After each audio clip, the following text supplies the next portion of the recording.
You may want to look away for this next story. Persistent wounds are mostly associated with excruciating pain. Pain that one Janet Aoko knows all too well. She's had a medically stubborn wound that just won't dry up. But she's found a ray of hope from the maggot therapy, where love maggots are inserted into her wound and then left for 48 hours to eat up the dead flesh. And as Saida Swale tells us, maggot therapy is common for diabetic patients and those with low blood levels. Let's take a look.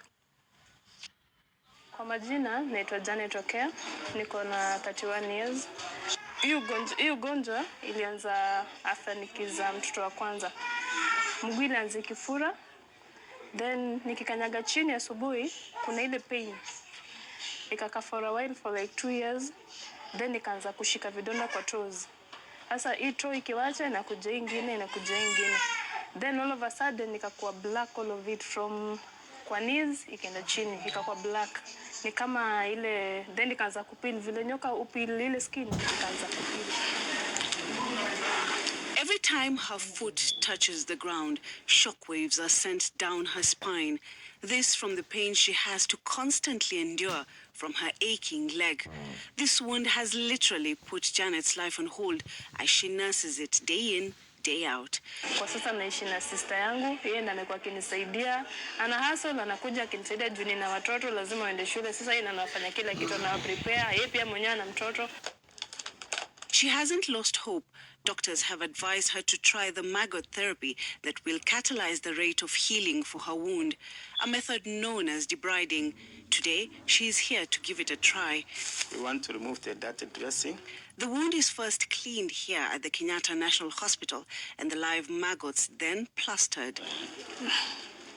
Maggot debridement therapy is a natural way of removing dead tissue, what we call necrotic tissue from a wound, or what you can call rotten flesh in a wound.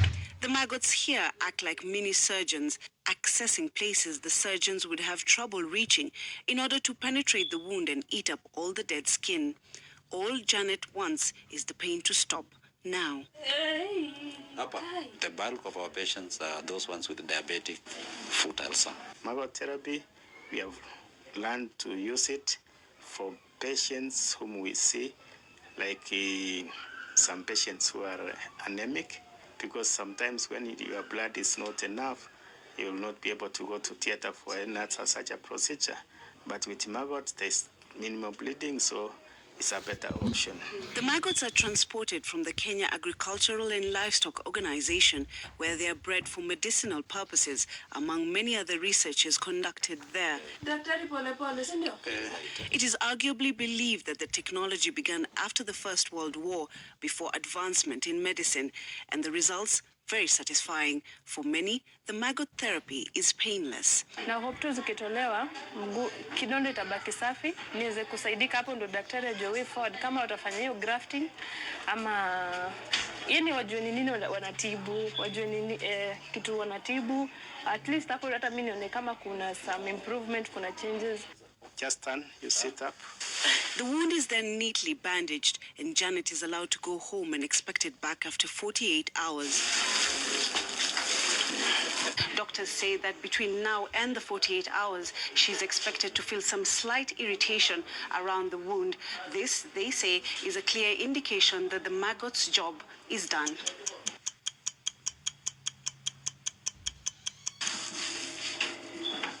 We find her already in hospital. She's in excruciating pain. The maggots are moving up and down, looking for a way out. Nurse Osoro unwraps it slowly and carefully. Pain iko tena mingi sana, but of late tangu nianze hii dressing kuna zile dawa niko napewa, at least zina control ile pain. Sasa pain inakuja tu through ile time ya dressing, ndio inakuwa na lot of pain. But afterwards, at least kuna dawa zina control na kuna shindano pia na dungwa zina control. The wound looks cleaner after the bandage was removed. Janet was so glad the creepy maggots were being removed. They are now bigger and fatter compared to 2 days ago after they have fed on the wound.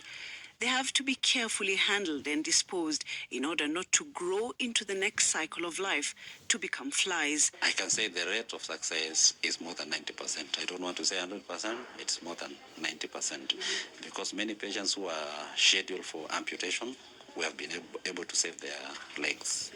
Many patients who are supposed to go to theater for disarticulation, we have saved their butts. Many have opted for the maggot option that saves many from limb amputation, with the World Health Organization terming it as a better option to wound care and healing. I'm told the procedure doesn't necessarily have to be done within the confines of a hospital. It will be 4,000 to purchase, and the clinician applying the maggots will charge their own fee, a small fee, not more than 2,000 usually.